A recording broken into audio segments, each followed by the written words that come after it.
जय हिंद साथियों। स्वागत है आप सभी का मेरे चैनल जीके पाठशाला पर। आज हम लोग बात करने वाले हैं बीपीएससी टीआरई 3.0 की कट ऑफ के बारे में और रिजल्ट पे भी चर्चा करने वाले हैं कि रिजल्ट कब तक आएगा आपका और रोस्टर जो कहां तक पहुंचा। बच्चे बहुत ज़्यादा परेशान हैं इस बार रोस्टर को लेकर कि रोस्टर सर कहां तक पहुंचा है। इसके बारे में जानकारी दीजिए कि रोस्टर कब तक क्लियर होगा और हमारा रिजल्ट कब तक आएगा। तो ये बहुत बड़ी उलझन बन गई है बच्चों के दिमाग में कि रिजल्ट कब तक आएगा और सरकार भी इसको डिले कर रही है चुनाव के चक्कर में। लेकिन अब एक मुद्दा पूरा का पूरा क्लियर हो चुका है, 50% आरक्षण वाला, जो कि 65% आरक्षण खत्म करने के बाद 50% आरक्षण लागू किया गया और इसके हिसाब से सीटों की संख्या में बहुत बड़ा परिवर्तन देखने को मिला है, जिसकी वजह से कट ऑफ में भी बहुत बड़ा परिवर्तन होने वाला है। और कम नंबर वाले जिन बच्चों के कम नंबर बन रहे थे वो बिल्कुल टेंशन ना लीजिए, उनका भी सिलेक्शन होने वाला है। एक एक बारे में हम लोग बात करने वाले हैं किस तरीके से कम नंबर पे आपका सिलेक्शन होगा, एक एक एनालिसिस हम लोग देखने वाले हैं। चलिए हम लोग वीडियो को देखने का प्रयास करते हैं। अब हम लोग एक एक टॉपिक पे बात करने वाले हैं। सबसे पहले बात करने वाले हैं हम लोग रोस्टर के बारे में। रोस्टर के बारे में अगर बात करें तो शिक्षा विभाग द्वारा रोस्टर तैयार किया जा चुका है, संशोधित रोस्टर। फिर ये जीएडी के पास भेजा जाएगा, जीएडी के बाद ये बीपीएससी के पास भेजा जाएगा। बीपीएससी के पास भेजने के बाद ये लगभग 10 दिन के अंदर आपका रिजल्ट जारी कर दिया जाएगा। तो ऐसा माना जा रहा है कि लगभग आपका जो रिजल्ट आपका 7 से 15 नवंबर तक 7 से 15 नवंबर तक आपको निश्चित रूप से देखने को मिलने वाला है। और अगर सरकार की मंशा सही रही तो आपको लगभग 1 से 7 नवंबर के बीच ही ये रिजल्ट आपको देखने को मिलने वाला है। लेकिन 15 नवंबर से ज़्यादा लेट नहीं होगा, 15 नवंबर तक निश्चित रूप से आने वाला है आपका रिजल्ट। और अगर बात कर लें तो आपका रिजल्ट है वो पूरी सीटों पर आएगा, 28,026 सीटों पर, पूरी सीटों पर रिजल्ट देखने को मिलने वाला है। अगर बात कर ले एचएम का रिजल्ट अगर बात कर लें तो ये आपको 29, 30 और 31 ये 3 डेट में से एक दिन आपको एचएम का रिजल्ट देखने को मिलने वाला है। और एचएम का जो रिजल्ट है वो पूरी सीटों पर आ रहा है। इसी वजह से आप ये मान लीजिए निश्चित रूप से पीआरटी का भी 28,026 सीटों पर, पूरी सीटों पर रोस्टर क्लियर करके जीएडी को भेजकर, वो जीएडी क्या करेगी, बीपीएससी को भेजकर निश्चित रूप से पूरी सीटों पर आपका रिजल्ट आने वाला है। अब हम लोग बात करने वाले हैं अपने कट ऑफ की। तो अगर कट ऑफ के बारे में बात करें तो कुल पदों की अगर संख्या की बात कर ले तो 28,026 पद थे। लेकिन ये 28,026 पद 3 विषय के थे। एक था हमारा सामान्य पद थे, दूसरा उर्दू के लिए था, तीसरा बांग्ला के लिए था। और बात कर ले कितने कितने पदों की संख्या थी, तो सामान्य पदों की संख्या थी 21,771। उर्दू के पदों की संख्या की बात कर लें तो 6,175 और बांग्ला के पदों की संख्या की बात कर लें तो 80। और अगर प्रति सीट कंपटीशन की बात करेंगे तो सामान्य विषय में एक सीट पर 4 से 5 स्टूडेंट फाइट कर रहा है। अगर बात कर ले उर्दू में तो दो एक सीट पर 2 छात्र हैं। और अगर बात करें बांग्ला में तो एक सीट पर 13 से 14 छात्र हैं एक सीट पर। तो बांग्ला में बहुत ज़्यादा कंपटीशन आपको देखने को मिलने वाला है। अब हम लोग बात करने वाले हैं कि 65% आरक्षण को जब रद्द कर दिया गया उसके बाद 50% आरक्षण पर संशोधित रोस्टर तैयार किया गया, उसके हिसाब से लगभग पीआरटी में कितनी सीटें बढ़ेंगी और सबसे ज़्यादा किसको फ़ायदा होने वाला उसकी भी बात करने वाले हैं। अगर यूआर की बात कर लें तो ये 40% है, ईडब्ल्यूएस की बात कर ले 10% है, बीसी की बात कर ले ये 12% है और ईबीसी की बात कर ले 18% है, एससी की बात कर ले 16% है, एसटी की बात कर ले 1% है और डब्ल्यूबीसी है ये 3% आरक्षण वुमेन को दिया जाता है, महिलाओं को 3% आरक्षण दिया जाता है। इसके तहत जो सबसे ज़्यादा फायदा होने वाला है वो यूआर की सीटों को फायदा होने वाला है। और कैटेगरी में आपको सीटों में बहुत ज़्यादा परिवर्तन देखने को मिलने वाला है और यूआर सीटों का सबसे ज़्यादा फायदा होने वाला है। 40% के हिसाब से देख लेंगे तो सीटों की संख्या हो जाएगी 8708 8708 8,708 सीटें हो जाएंगी। अगर EWS की बात कर लें तो ये 2173, BC की बात कर लें तो 2613, और EBC की बात कर लें 3918, और SC की बात कर लें 3484, और ST की बात कर लें 216, और BC की बात कर लें तो 659।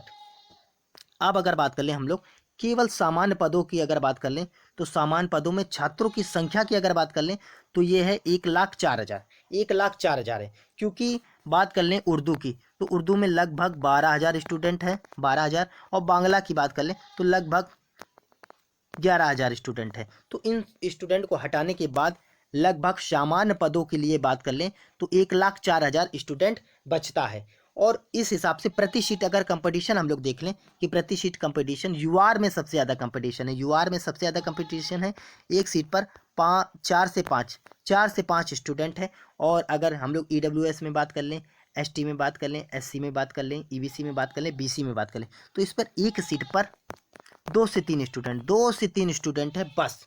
अब गौर से सुनिएगा, अगर इन सीटों को अगर जोड़ लेते हैं तो 21,771 सीटें हो जाती हैं। अब हम लोग कट ऑफ पे बात करने वाले हैं, क्यों कम जाने वाला है कट ऑफ, इसके भी बारे में बात करेंगे हम लोग। जैसे कि फाइनल आंसर की आई जब, तो पहले बच्चे ने जब यूट्यूब से मिलाया था तो बच्चे बता रहे थे कि मेरे 90 बन रहे हैं, कोई बता रहा था 80 बन रहे हैं, कोई बता रहा था 85 बन रहे हैं। अब क्या हुआ, 10-10, 15-15 नंबर कम देखने को मिले। जैसे ये 90 वाले के हो गए 75 हो गए, किसी के 80 वाले के हो गए 65 हो गए, और 85 वाले के आपको 70-72 देखने को मिले। तो ये बहुत बड़ा परिवर्तन देखने को मिला यूट्यूब में और फाइनल आंसर की बात। अब मार्क्स में क्यों परिवर्तन देखने को मिला, क्योंकि भाई यूट्यूब और फाइनल आंसर की में बहुत बड़ा परिवर्तन देखने को मिला, जिसमें आपको 5-5, 6-6 नंबर, 5-5, 6-6 क्वेश्चनों में परिवर्तन हुआ। और उसके बाद आपने देखा कि एक क्वेश्चन डिलीट भी किया गया। तो उसी के बारे में बात कर लें। अब हम लोग देख लेते हैं कि किस हिसाब से कम कट ऑफ जाएगा। एकदम जेन्युइन चीज़ समझिएगा, ध्यान से समझिएगा, एक एक बात आपको समझ में आने वाली है, और उसके बाद आपका जो सारा कन्फ्यूजन है वो निश्चित रूप से दूर होने वाला है। अगर बात कर लें 100+ मार्क्स, मतलब 100+ मार्क्स कितने बच्चों होंगे, ज़्यादा से ज़्यादा, बहुत ज़्यादा अगर खींच के होंगे तो इसमें 100 बच्चों को होंगे, जिसमें मेल और फीमेल दोनों शामिल हैं, मेल और फीमेल दोनों शामिल हैं। क्योंकि अगर कोई भी महिला कैटेगरी की है, अगर वो ज़्यादा नंबर ला रही है तो यूआर मेल की सीट पर वो फाइट करेगी जाके। तो इसमें मेल और फीमेल को अगर मिला लें तो 100+ मार्क्स केवल 100 बच्चों के होंगे। उसके बाद 95 से अगर 100 के बीच में बात कर लें तो 200 बच्चों के होंगे, 200 बच्चों के। अगर 90 से 95 के बाद बात कर लें तो ज़्यादा से ज़्यादा 400 बच्चे मिलेंगे। और 85 से 90 के बारे में बात कर लें तो आपको 1,000 स्टूडेंट मान लीजिए। और 80 से 85 के बारे में बात कर लें तो लगभग 1,500 स्टूडेंट। और 75 से 80 के बारे में बात कर लें तो 2,000 स्टूडेंट।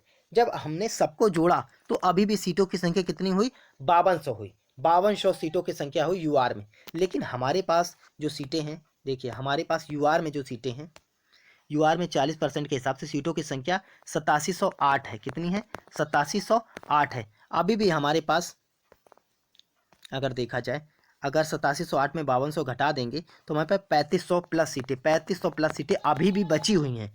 तो लगभग ये मान लीजिए 75 से भी आपका कट ऑफ नीचे जाने वाला है, 2-3 नंबर नीचे जाने वाला है कट ऑफ। 75 से ऊपर नहीं जाएगा, 75 से 2-3 नंबर नीचे रह सकता है, ऊपर जाने की कोई संभावना नहीं है। आप लोग कहेंगे सर आप बहुत कम कट ऑफ बता रहे हैं, बहुत कम कट ऑफ बता रहे हैं, और आप क्या करेंगे, नेगेटिव कमेंट करेंगे। तो आप लोग पहले समझा करिए कि क्या बताया जा रहा है, उसके बाद में कमेंट किया करिए। क्योंकि आप सोच रहे क्या हलवा पेपर था, paper hard, moderate to hard था, मॉडरेट टू हार्ड पेपर था टीआरई थर्ड का। और जितनी भी टीआरई अगर फर्स्ट की बात कर लें, टीआरई अगर हम लोग फर्स्ट की बात कर लें, हम लोग टीआरई सेकंड की बात कर लें, और टीआरई थर्ड की बात कर लें, टीआरई थर्ड की बात कर लें तो सबसे हार्ड पेपर टीआरई थर्ड का था। उसमें ऑप्शन बहुत ज़्यादा कन्फ्यूजन थे, और करंट अफेयर्स भी बहुत कठिन आया था, जिसकी वजह से सबसे ज़्यादा हार्ड पेपर क्या था, टीआरई थर्ड का था। उसी की वजह से मैं बता रहा हूँ कि कट ऑफ बहुत ज़्यादा कम जाएगा। चलिए अब हम लोग 50% आरक्षण के हिसाब से पीआरटी की कट ऑफ देख लेते हैं कि मेल और फीमेल में कितना कट ऑफ जा सकता है। तो अगर यूआर मेल की बात कर ले तो 74, अगर आपके 74 नंबर बन रहे हैं तो ये समझ लीजिए निश्चित रूप से आपका सिलेक्शन होने वाला है। इसमें आप 1 प्लस कर सकते हैं और 1 माइनस, बस 1 प्लस 1 माइनस आपको बस यही कट ऑफ देखने को मिलने वाला है।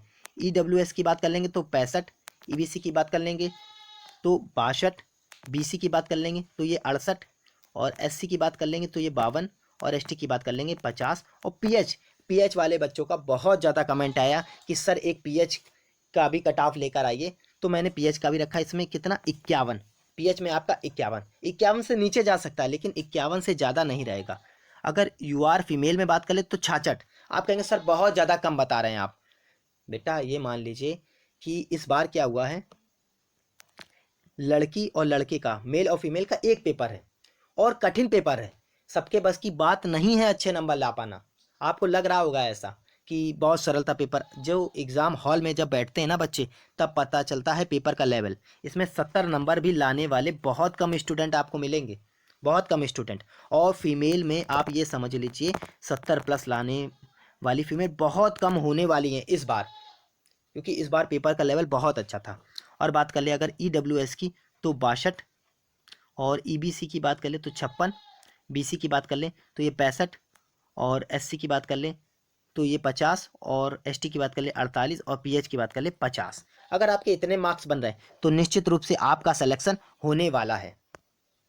तो आप क्या मान लीजिए, अगर मेल हैं आप तो मेल में आपके 74 नंबर, और फीमेल में बात कर लें अगर आपके 66 नंबर। अगर इसमें भी आपका 1-2 प्लस या माइनस 1-2 प्लस या माइनस कर लीजिए, 1 या 2 नंबर प्लस माइनस कर लीजिए बस। इससे ज़्यादा ये समझ लीजिए, मेल में आपके अगर 75 आ रहे हैं, 75 या 80 प्लस तक आ रहे हैं, तो ये समझ लीजिए आप पूरी तरीके से सेफ हैं, आप डॉक्यूमेंट्स रेडी करवा लीजिए। और फीमेल में आपके अगर 70 प्लस आ रहे हैं तो निश्चित रूप से आप पूरी तरीके से सेफ हैं। आप क्या है, डॉक्यूमेंट्स रेडी करवाना शुरू कर दीजिए, क्योंकि आपको ज़्यादा समय नहीं दिया जाएगा। रिजल्ट के बाद आपको 4 से 5 दिन का समय मिलेगा DV कराने के लिए। तो ज़्यादा से ज़्यादा आप क्या करिए, अपने डॉक्यूमेंट्स रेडी करा लीजिए।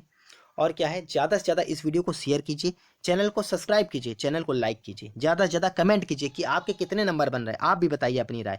लेकिन मेरे हिसाब से अगर आपके इतने नंबर आ रहे हैं तो निश्चित रूप से आपका सिलेक्शन होने वाला है, क्योंकि ये कट ऑफ ऐसा नहीं कि 1-2 बच्चों से बात कर ली गई हो, काफ़ी बच्चों से बात की गई, काफ़ी वीडियो में मैंने एनालिसिस किया, काफ़ी कमेंट का एनालिसिस किया, तब पता चला कि निश्चित रूप से आपकी इसी के इर्द गिर्द कट ऑफ जाने वाली है। क्योंकि BPSC क्या है, BPSC एक आयोग है, वो भी ऐसे ही कट ऑफ निकालता है, ऐसे ही कट ऑफ निकाली जाती है। और वहाँ पर क्या है, मशीनें लगी, मशीनें अपने हिसाब से कट ऑफ को एडजस्ट कर देती हैं। लेकिन वहाँ पर भी जो अधिकारी होते हैं वो इसी हिसाब से अनुमान लगाते हैं, और निश्चित रूप से यही जाने वाली। अगर आप पूरा वीडियो देख लेते हैं तो कट ऑफ को रिलेटेड आपका सारा डाउट क्लियर हो जाएगा। चलिए, ऐसे ही वीडियो देखने के लिए ज़्यादा से ज़्यादा चैनल को शेयर कीजिए, सब्सक्राइब कीजिए, और ज़्यादा से ज़्यादा कमेंट कीजिए। जय हिंद, जय भारत, राधे राधे।